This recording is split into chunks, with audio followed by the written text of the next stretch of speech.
Tardes a todos, ¿cómo estamos?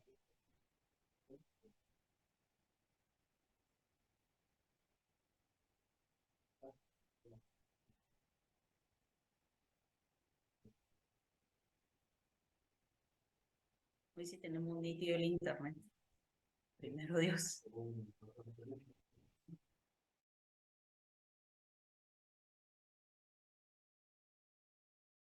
¿Qué tal, licenciado? Buenas tardes.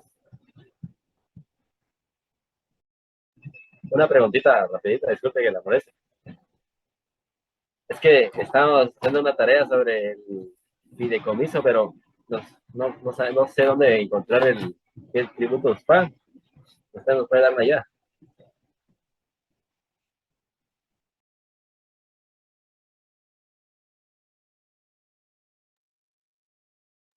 Pero usted me ha pagado y todo con usted.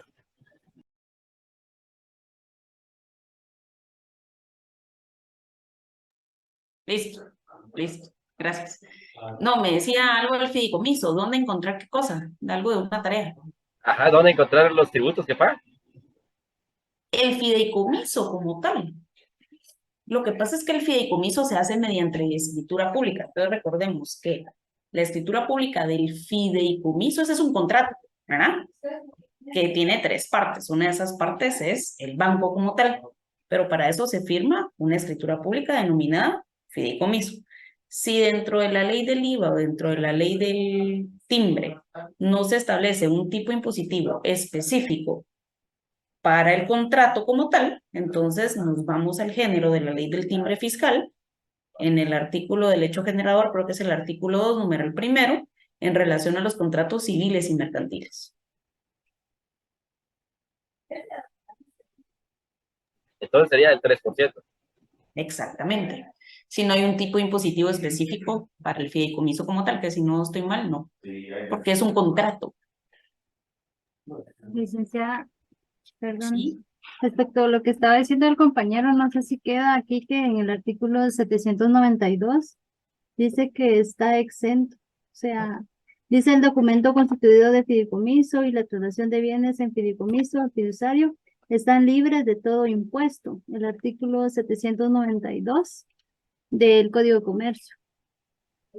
Ahí está. Entonces está exento.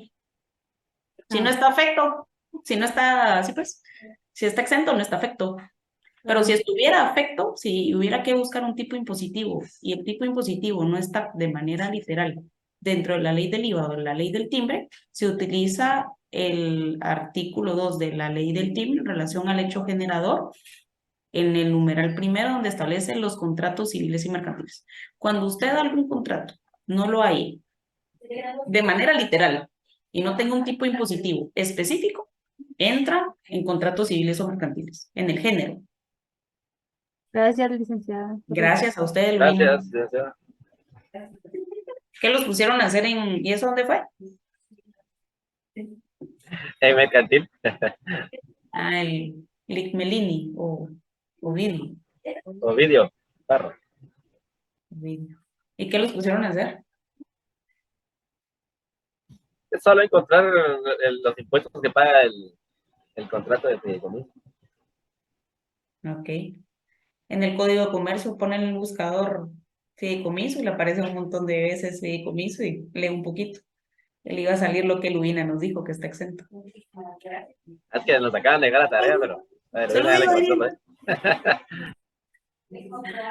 Listo. Bueno, la semana pasada nos quedamos con el tema de la determinación de la obligación tributaria en el Código Tributario, ¿verdad?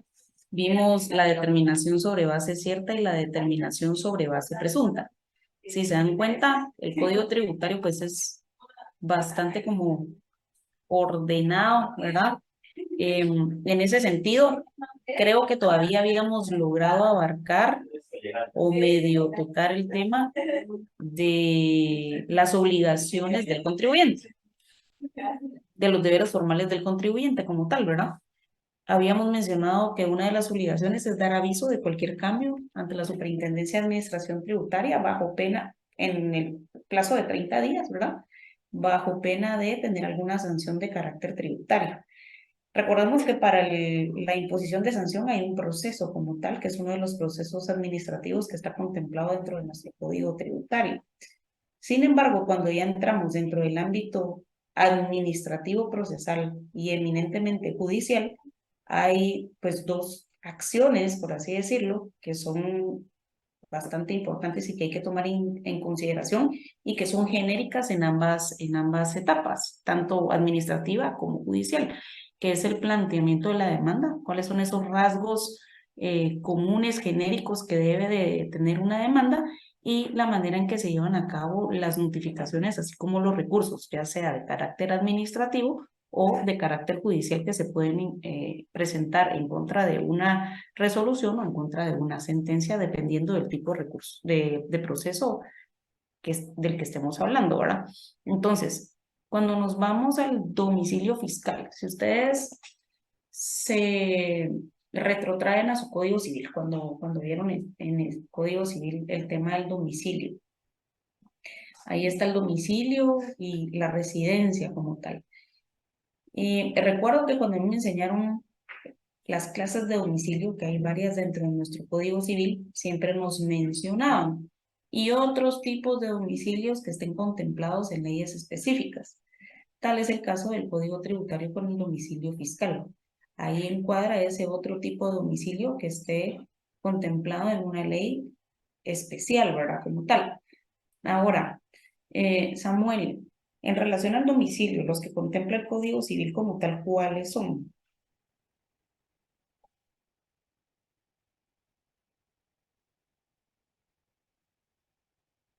Creo que se nos fue Samuel.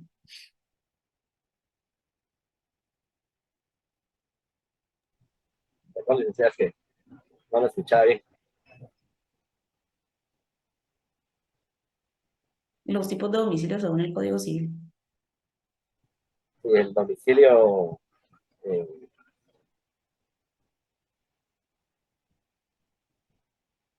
el domicilio,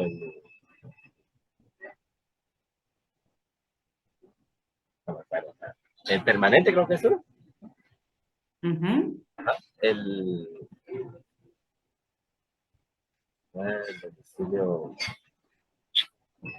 Perdidos. no me acuerdo, Samuel. pero eso estaba leyendo el documento que usted nos mandó y habla sobre el domicilio de la persona individual como tal, donde duerme, digamos, donde tiene sus quehaceres de su, El su domicilio es patrimonio, por una decirlo así. circunscripción como tal, de Ajá. carácter departamental, donde la persona se sitúa con ánimo de permanencia de manera voluntaria, ¿verdad? ¿Sí? Esas son Y, como las características sui generis de un domicilio. y aparte está el domicilio fiscal, que es el que para que la Superintendencia de Administración Tributaria requiera del pago de los impuestos. ¿En qué momento se elige el domicilio fiscal? El domicilio fiscal lo elige la persona al momento de hacer la solicitud y él da cuál va a ser su dirección donde lo va a hacer notificación o en el momento de que crear la empresa, por decirlo así, y va a dar señal. Ese va a ser su ¿Ok? domicilio fiscal. Ahora, ¿qué sucede si nosotros modificamos nuestra dirección, nuestro domicilio fiscal como tal? Ejemplo, si tengo una sociedad anónima y dentro de la patente de empresa mercantil, yo modifico el domicilio fiscal.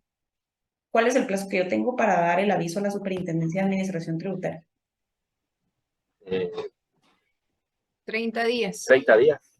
30 días, exacto, 30 días. En el Código Civil se establece cuál es el concepto de domicilio y los diferentes tipos de domicilio. Hay que leerlos. Sería adecuado que los leyeran nada más, que les den una ojeadita, ¿verdad? Dentro de estos tipos de domicilio también entra el domicilio fiscal, que es esa circunscripción, ¿verdad? Territorial que nosotros fijamos ante la Superintendencia de Administración Tributaria. ¿Para qué? Para el cumplimiento de nuestras obligaciones de carácter tributario. Entonces, cuando nosotros nos registramos por primera vez en la Superintendencia de Administración Tributaria, cuando vamos a sacar el NIT, ¿verdad? nosotros debemos de brindar una dirección. Ese es nuestro domicilio fiscal. Porque la superintendencia necesita un lugar, número uno, donde se le pueda notificar al contribuyente o donde se le pueda realizar una auditoría al contribuyente. ¿Sí? Entonces, es por eso que se designa como tal el domicilio fiscal. Si se dan cuenta, vamos a ver. Igual les traje algo más sencillo, como domicilio fiscal.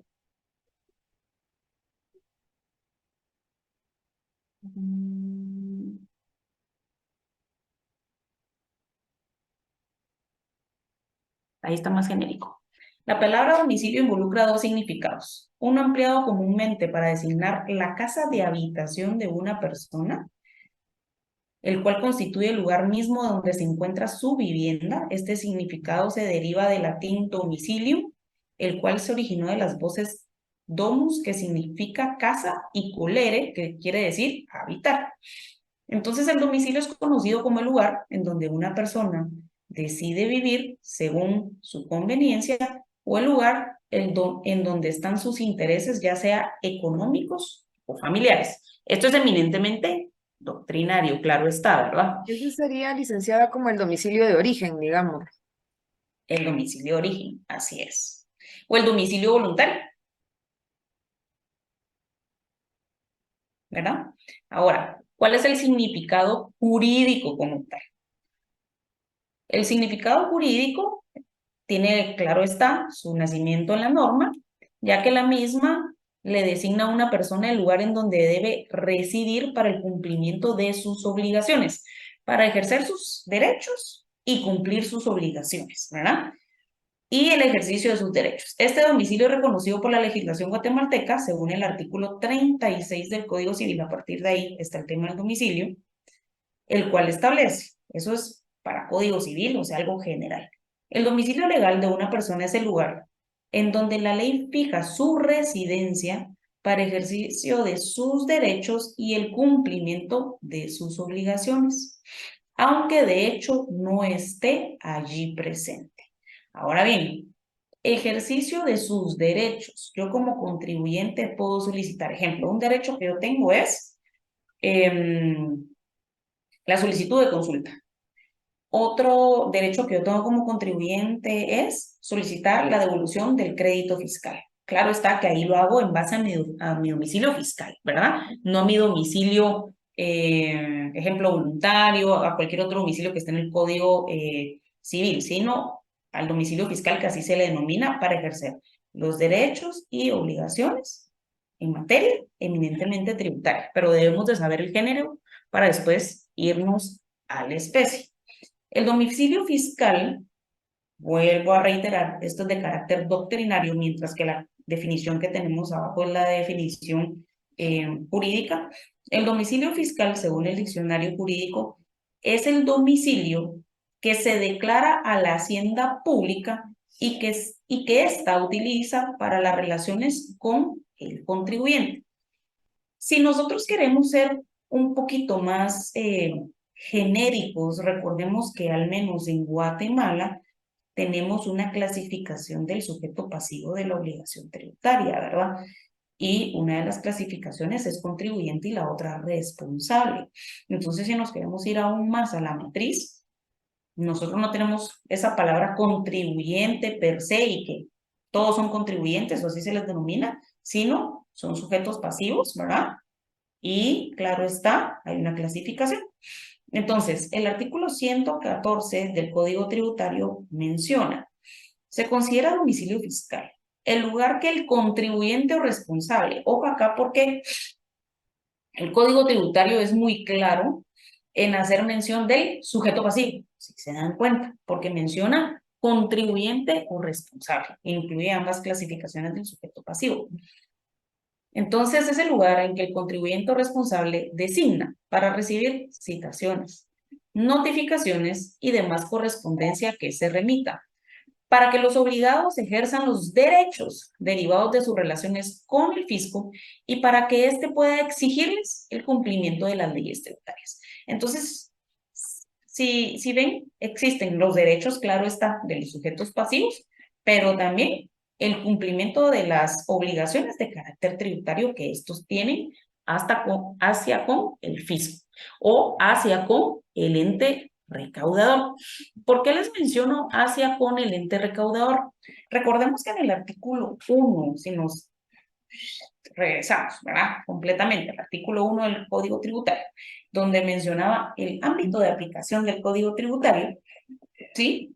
Se menciona con excepción de temas de carácter aduanero y municipales.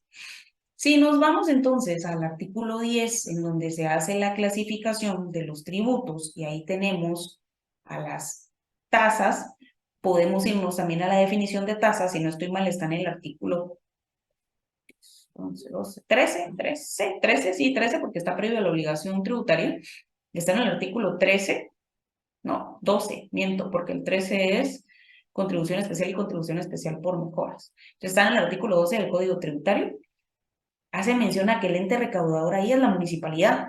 Entonces, por eso el Código Tributario es muy claro en mencionar de manera genérica hacia con el fisco y no hacia con la Superintendencia de Administración Tributaria.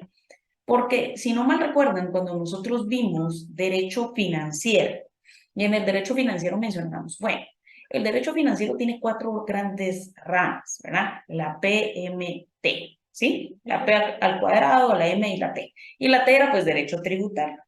Vimos un documento que era relacionado con el Ministerio de Finanzas Públicas y se ve cómo trasciende en relación a nombres de Diputación Provincial, al Ministerio de Finanzas Públicas y bueno.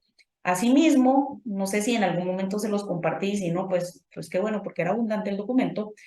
Hay un documento que hace relación a la historia de la Superintendencia de Administración Tributaria y previo a que se le denominara Superintendencia de Administración Tributaria se le llamó Ministerio de Hacienda, ¿verdad?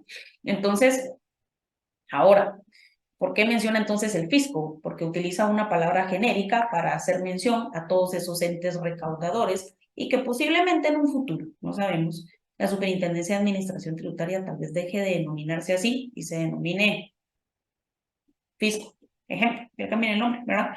Entonces, es más entendible utilizar fisco para hacer relación a esas figuras que son entes recaudadores como tal.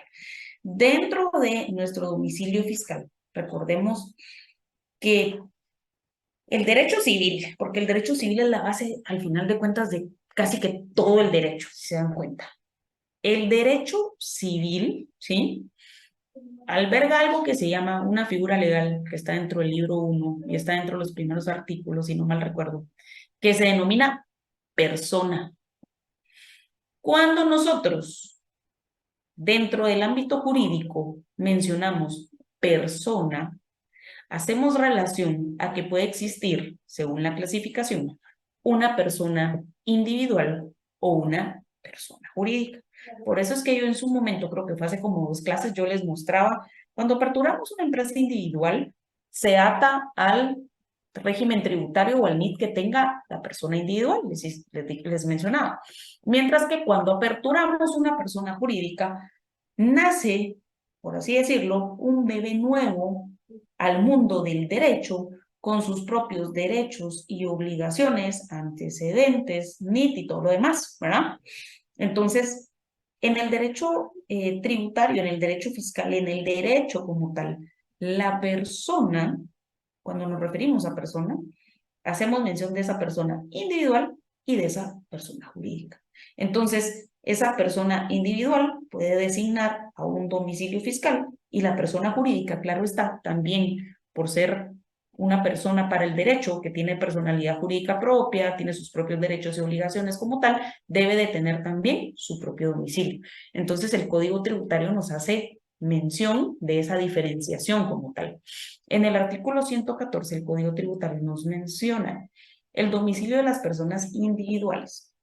La persona individual es el hombre sujeto de derecho con capacidad para adquirir y ejercer derechos y contraer obligaciones, y para actuar frente a cualquier circunstancia de sus acciones derivadas del cumplimiento o incumplimiento de las mismas. En el artículo 115 nos hacen relación al domicilio de las personas jurídicas Y se menciona, los contribuyentes inscritos como personas jurídicas, también llamados por doctrina personas abstractas, que son esa ficción legal, son sujetos susceptibles de adquirir derechos y contraer obligaciones a través de quién, de su representante legal, o ya sabemos nosotros que existen otras figuras jurídicas que pueden hacer las veces de un representante legal, tal es el caso de un mandatario, por ejemplo, ¿verdad? Ahora, existe, y si lo vemos desde ese punto de vista, podríamos entonces desglosar nuestro domicilio fiscal en 3 tipos de domicilios fiscales. Ojo. Domicilio fiscal está en el artículo 114, si lo vemos como género.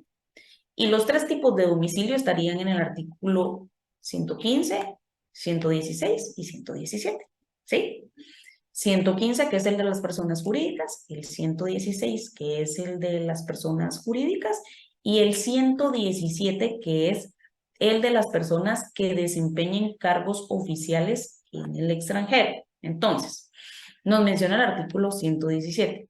Las personas que desempeñan cargos oficiales, es decir, las personas que por elección popular, ejemplo, embajadores, cónsules, o por nombramiento de autoridad competente, facultada para el desempeño de ciertos empleos, el ejercicio de determinadas atribuciones o la prestación de una función para el Estado, sus organismos o entidades descentralizadas o autónomas desempeñan dichos cargos en el extranjero, conservan su domicilio en el país para efectos tributarios, ¿sí? Para efectos tributarios como tal. Va. Entonces, si nos vamos a Código Tributario, de nuevo.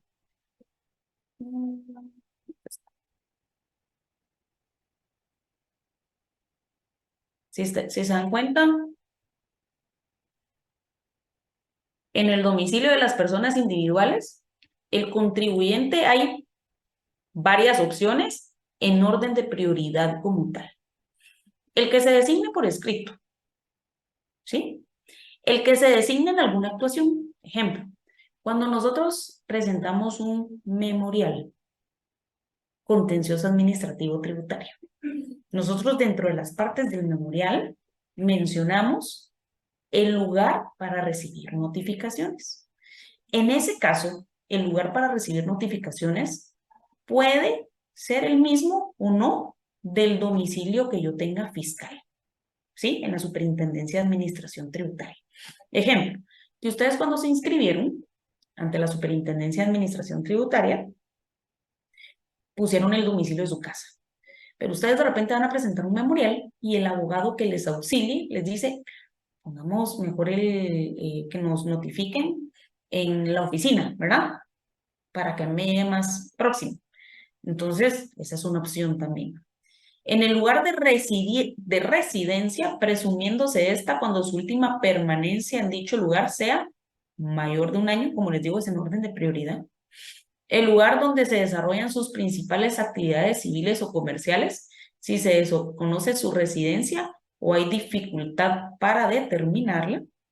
Si el contribuyente responsable reside alternativamente o tiene ocupaciones habituales en varios lugares, dentro o fuera del país, el que señala requerimiento de la administración tributaria. Si no lo señala, cuando se le hace el requerimiento, dentro del plazo de 10 días, el que elija la administración tributaria. De los que tenga conocimiento, claro, está la administración tributaria. Cuando aún así no sea posible determinar su domicilio según los incisos anteriores, el lugar donde se encuentre el contribuyente o responsable, se celebren las operaciones, se realicen las actividades o donde se halle el bien objeto del tributo u ocurra el hecho generador de la obligación tributaria. ¿Qué ejemplo podrían poner ustedes con este último caso? ¿Qué ejemplo se les viene a la mente? Hay algo que en pandemia surgió muchísimo, que podría ser un claro ejemplo de esto.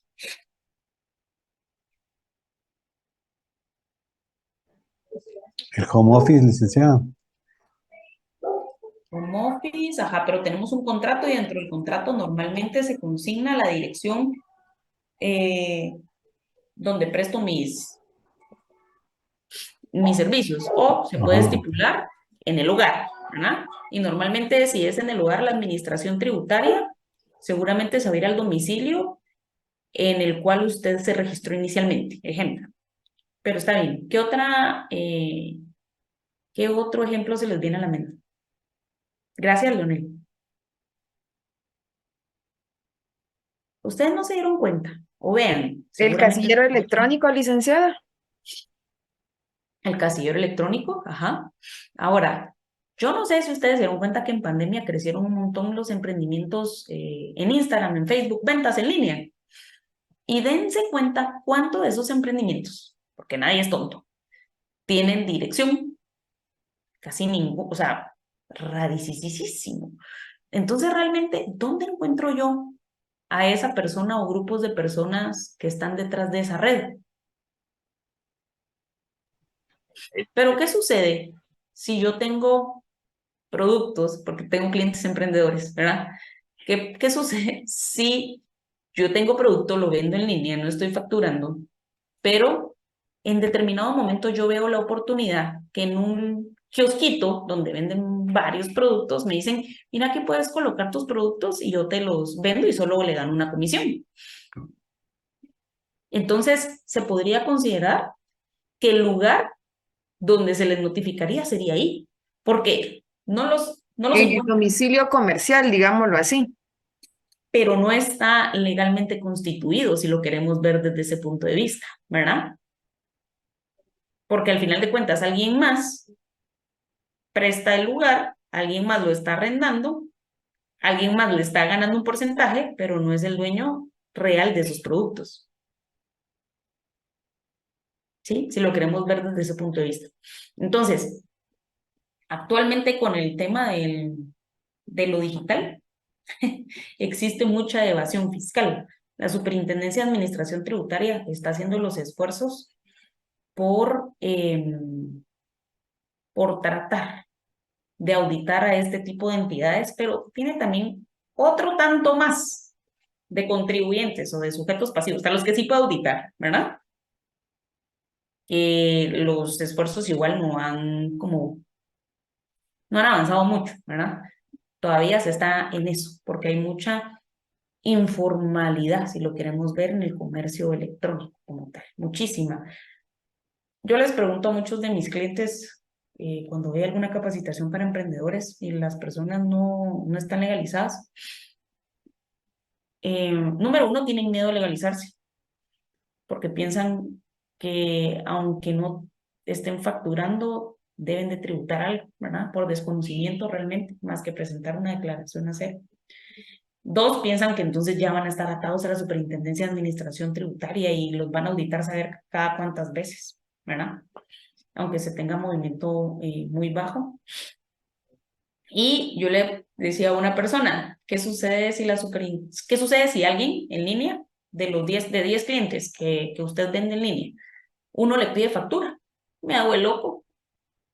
Esa es la primera respuesta. No le vendo, prefiero perder uno y 9 sí me van a quedar, ¿verdad? De 10, que tener que legalizarme y darle cumplimiento, porque a mí en línea me pedirán factura 2 de 100. O sea, es un porcentaje bien bajo de personas que piden factura al momento de comprar en línea. Como que nosotros ya lo damos por sentado que no hay que pedir factura, por así decir. Es rarísimo, ¿verdad? Y es rarísima también la empresa que estando en línea les va a ofrecer factura. Sumamente raro. Entonces, esto es con las personas individuales. Ahora bien, ¿qué sucede con las personas jurídicas? Lo mismo que con la persona individual en el primer caso. El que se señale expresamente por escrito, o sea, el que está en las patentes como tal, ¿verdad? El que se señale por escrito en alguna actuación, el que se designe en la escritura constitutiva. Ahora, ojo acá, porque nosotros actualmente en la escritura constitutiva ya no consignamos una dirección de manera literal, sino se consigna en el municipio de Guatemala, departamento de Guatemala, ¿verdad? O en el departamento de Suchitepeques, ¿verdad? Alta Verapaz, Baja Verapaz, yo qué sé. Entonces ya no se pone de manera literal. Anteriormente se acostumbraba, me recuerdo hace muchos años, se acostumbraba a poner de manera literal el domicilio. Ahora bien, Lo que sí solicita el registro mercantil es un recibo de agua, luz o teléfono reciente para consignarlo en la patente tanto de empresa como de sociedad, ¿verdad? El lugar en que tenga su administración u oficinas centrales. El lugar en que se halla el centro principal de su actividad, en caso no se conozca el de su administración y oficinas centrales. ¿Qué pasa si es en línea, verdad? Pues el de las patentes. En caso de existir, porque ahí sí una persona jurídica debe de tener un antecedente como tal. En caso de existir más de un domicilio, el que se señala el requerimiento de la administración tributaria. Si no lo señala dentro del plazo de 10 días hábiles, el que elija la administración tributaria. Cuando no sea posible determinar el domicilio según los incisos anteriores, el lugar donde se celebren las operaciones, se realicen las actividades o se encuentren el bien objeto del tributo o ocurra el hecho generador de la obligación tributaria. ¿Qué sucede con las personas que desempeñan cargos en el extranjero? El indicado en el artículo anterior, eso quiere decir el que se señale por escrito al momento de inscribirse en la Superintendencia de Administración Tributaria, el de su representante legal debidamente facultado y acreditado ante la Administración Tributaria, el lugar donde desempeñe el cargo oficial. Y hay contribuyentes o responsables domiciliados en el extranjero. Los contribuyentes y responsables domiciliados en el extranjero deberán fijar domicilio fiscal en Guatemala y les serán aplicables las siguientes normas. Si tienen establecimiento permanente en Guatemala, las disposiciones de los artículos 115 y 116, o sea, las personas individuales jurídicas. Eso es ejemplo cuando nosotros registramos una sucursal de un ente extranjero, ¿verdad? En Guatemala. Que es más fácil inscribir a una empresa nueva, a una sociedad nueva, que a una sucursal, porque hay que tener también una fianza de $50,000, si no estoy mal, para la sucursal, hay que poner mandatario, hay que traer pases de ley, todos los documentos de la entidad extranjera. Nosotros ahorita estamos haciendo una de esas gestiones. Calculo que más o menos se nos va a llevar como unos 4 meses entre todo lo que hay que hacer. Pero bueno, pero es un trámite lindo. En los demás casos tendrán el domicilio de su representante o, en su defecto, donde se celebren las operaciones. El cambio de domicilio, si se dan cuenta, en el segundo párrafo se menciona el plazo de los 30 días para nosotros hacer saber a la administración tributaria que hubo ese cambio. Y eso está dentro de las obligaciones también de carácter formal ante la Superintendencia de Administración Tributaria. Ahora, ¿qué sucede? Perdón, esto quería enseñarles. Después de esto viene la inscripción de los contribuyentes o responsables. Si se dan cuenta, pues es algo bien genérico, ¿verdad? Los datos generales, nombre, apellido, domicilio fiscal, por eso es que arriba está lo del domicilio, actividad económica, fecha en que inicia su actividad económica como tal. Y posterior a eso tenemos el proceso administrativo a manera general. Nosotros tenemos, y eso también está dentro del Código Civil, la solicitud inicial. Toda solicitud inicial debe de tener estos requisitos. Y aparte hay requisitos que debe de contener una demanda. Ahora, no sé si... Vamos a ver. Previo a entrar a esto, solo vamos a ver el tema de las notificaciones, que es chiquitito. Así no lo dejamos por un lado. Con el tema de las notificaciones de carácter tributario, ¿verdad? Esta es una definición de carácter doctrinaria y aparte está la definición que nos da el Código Tributario. El autor William Maldonado López expresa que notificación es un acto jurídico procesal revestido de autenticidad en virtud del cual el funcionario encargado hace saber a los litigantes de los resultados de sus peticiones encaminadas a la resolución de su conflicto sometido al órgano jurisdiccional. Cuando nos vamos a la naturaleza jurídica de la notificación como tal, es un acto jurídico en donde se le da publicidad al acto que realice la administración pública o el órgano jurisdiccional como tal. Entonces es de naturaleza pública, es un acto jurídico procesal que brinda publicidad, ¿verdad? Cuando hacemos mención al código tributario, vamos a ver, ahí está. En el texto del Código Tributario contenido en el Decreto 6-91 del Congreso de la República, en la sección segunda del capítulo quinto, se establece la forma, plazo y demás requisitos que se deben de seguir para llevar a cabo las notificaciones que realice tanto la administración pública como otros cuerpos legales, con excepción de la ley del organismo judicial.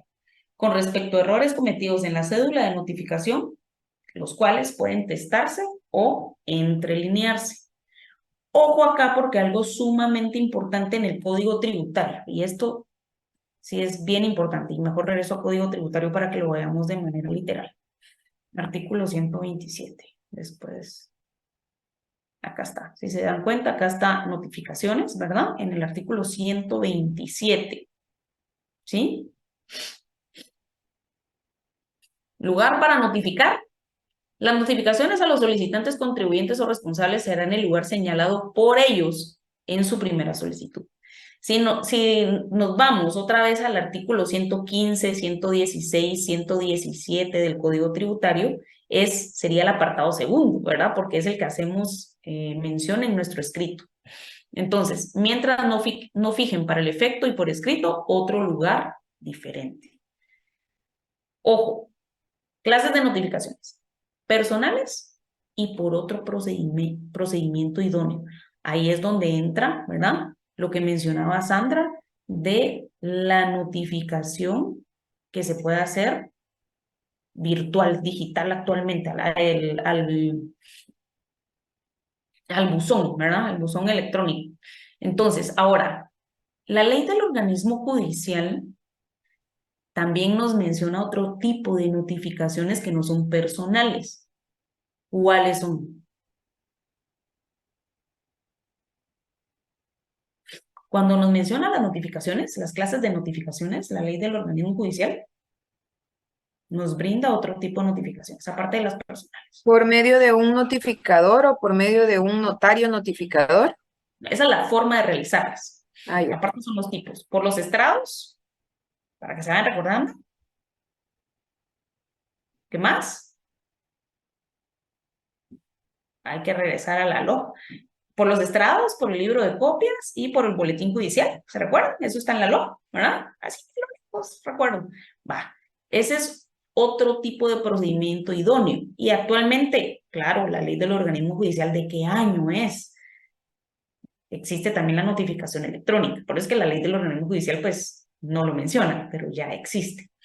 Entonces, ojo, ojo, ojo, ojo, porque esto es sumamente importante al momento de resolver casos en el examen y para la vida también, porque entonces nosotros podemos votar cualquier proceso si no se realiza de manera correcta la notificación. ¿Qué sucede si la notificación, qué recurso es el que se presenta cuando la notificación no se realiza de manera correcta? ¿Qué presentarían ustedes? Ejemplo, que yo me llamo Ana Lucía Barrios y que la notificación mencione Ana Lucía López. Mi nombre está mal.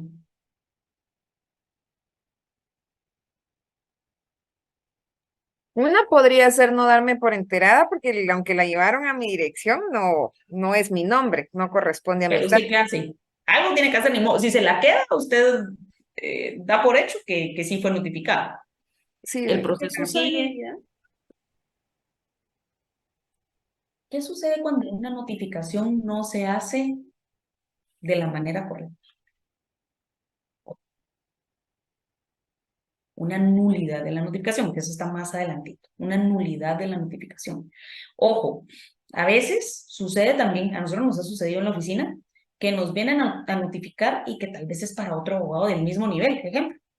Entonces ahí hacemos una devolución de la cédula de notificación, ¿verdad? Pero si la notificación, si era para ustedes, si es un proceso donde están ustedes, pero no se hizo de la manera correcta, está mal consignada, yo interpongo una nulidad de la notificación.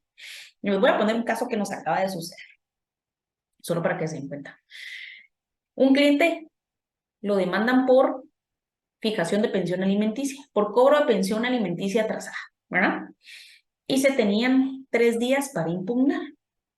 Y el cliente me manda la notificación. Él no me dice ningún antecedente y tiene todavía esos mensajes de WhatsApp que se borran. Entonces, al otro día que me quise meter, la información ya se había borrado, ¿verdad? Entonces, eso es horrible. La cosa es que me manda la notificación, la cédula de notificación, el último día, él ni siquiera la leyó y solo me dijo, mira, me vino esto. Cuando yo la leo, había plazo de 3 días para impugnar, ¿verdad? La resolución. Bueno, se fue el plazo. Entonces, ahora, ¿qué podemos hacer? Bueno, comencemos a ver deficiencias en la notificación. Y encontramos en la notificación que, ejemplo, se notificó hoy a las 5 de la tarde, se deja pegada en la puerta, es un edificio de apartamentos, se deja en la recepción, ni siquiera pega en la puerta, pero se menciona que se deja pegada en la puerta porque el señor se negó a recibirla, ¿sí? Entonces nos dice él, yo a las 5 de la tarde de ese día no estaba en mi apartamento, o sea, yo en ningún momento pude negarme a recibirla porque yo ni siquiera estaba. Bueno, presentemos la nulidad de la notificación, pero para eso nosotros necesitamos respaldarlo, ¿verdad? Porque entonces eso va a retrotraer la resolución y eso nos da lugar a que nos vuelvan a notificar porque se notificó de manera incorrecta. Entonces nos abre otra vez el plazo a los 3 días para poder impugnar. Pero eso es lo único que vamos a hacer ahorita. Evidentemente, presentamos la nulidad de la notificación porque se hizo de manera incorrecta. Número 1, se solicitaron videos al edificio de apartamentos, en donde entra el notificador, estaba el de la recepción, se la deja a él, ¿verdad? 2, el control de impresión dactilar en el trabajo de él, donde se marca la entrada y la salida. Entonces la salida se había marcado a las 6 de la tarde, ¿sí? De ese día. Entonces teníamos como 2 elementos para nosotros poder respaldar que evidentemente lo que estaba consignado en la cédula era erróneo, porque él no estaba. Entonces era imposible que dijera porque se negó a recibirla, ¿verdad? Bueno, eso es una jugada, ejemplo, ¿verdad? ¿Y por qué les digo que es tan importante que nosotros nos fijemos en las cédulas de notificación desde el nombre? Nosotros hemos tenido cédulas de notificación que hemos planteado la nulidad porque, ejemplo, se denominaba Patitos, sociedad anónima, y le pusieron Patito, no le pusieron a S, ¿verdad? Sociedad anónima, entonces es otra persona, no es la misma, ¿sí? Entonces, en materia tributaria, hay ciertas notificaciones que sí o sí deben de hacerse a manera personal. ¿Cuáles son esas? Las que determinen tributos, las que determinen intereses, las que impongan sanciones, las que confieran o denieguen audiencias, las que decreten o denieguen la apertura a prueba, las que denieguen una prueba ofrecida, las que fijan un plazo para que la persona haga, deje de hacer, entregue, reconozca, manifieste conformidad o inconformidad en relación a algún asunto. Las resoluciones en que se acuerde el apercibimiento y las que lo hagan efectivo. Las resoluciones en que se otorgue o deniegue un recurso y las que lo resuelvan. Estas notificaciones no pueden ser renunciadas, o sea, las que se hacen de manera personal no se pueden renunciar. Toda notificación personal se hará constar en el mismo día en que se haga y expresará la hora y lugar en que fue hecha e irá firmada por el notificado. Pero si éste se negara a suscribirla, el notificador dará fe de ello y la notificación será válida. Si se negare, eso no quiere decir, como no está, voy a poner que se negó. Nada que ver. Se entregan las copias. El plazo para notificar una resolución, porque muchas veces, recuérdense que se emite la resolución, ejemplo, de determinación de la obligación tributaria. de imposición de sanción, ¿verdad? Se emite la resolución, pero esa resolución, ojo, debe de notificarse. ¿Cuál es el plazo para notificación cuando igual no lo tiene la ley o el proceso como tal? 10 días hábiles contados a partir del día siguiente de dictada la resolución. Forma de hacer las notificaciones. Para practicar las notificaciones, el notificador, ojo acá, aquí está quiénes pueden estar facultados para notificar, que es lo que Sandra nos mencionaba, el notificador o un notario designado por la administración tributaria. Entonces, ¿qué personas pueden notificar como tal? El notificador o el notario, ¿verdad? Ellos están habilitados. Cuando el notificador sepa, por constarle personalmente o por informes que le den en el lugar en el que la persona deba de ser notificada, que está muerto o se haya ausente de la República, se abstendrá de entregar o fijar la cédula y pondrá razón en autos. Vamos a ver. La administración tributaria podrá notificar en las direcciones electrónicas que para tal propósito informen los contribuyentes o responsables o que les establezca la administración tributaria. Lo que se acredita con el aviso constancia de recepción o entrega que demuestre que la notificación fue recibida o entregada en la dirección electrónica del contribuyente o responsable. Cuando la notificación se haga por notario, se entregará al notario, ojo acá, debe de haber una designación del cargo, ¿sí? Copia de la resolución respectiva, debiendo el notario firmar en un libro que para el efecto se autorice la constancia de recibido, de donde se le designa en el cargo, donde se le discierne en el cargo de notario notificador. No es así nomás, pues, ¿verdad? No es porque yo voy a ir a notificar porque soy notario, no. Lo tengo que solicitar, cuando es en juzgado lo tengo que solicitar y me tiene que autorizar el juez, me tiene que discernir el cargo como tal. Y la administración tributaria también me tiene que emitir una resolución. Los abogados que dirijan a las partes no podrán actuar como notarios notificadores en el expediente que se trate. ¿Qué hacemos nosotros cuando llevamos algún caso acá en la oficina? Independientemente de qué materia sea.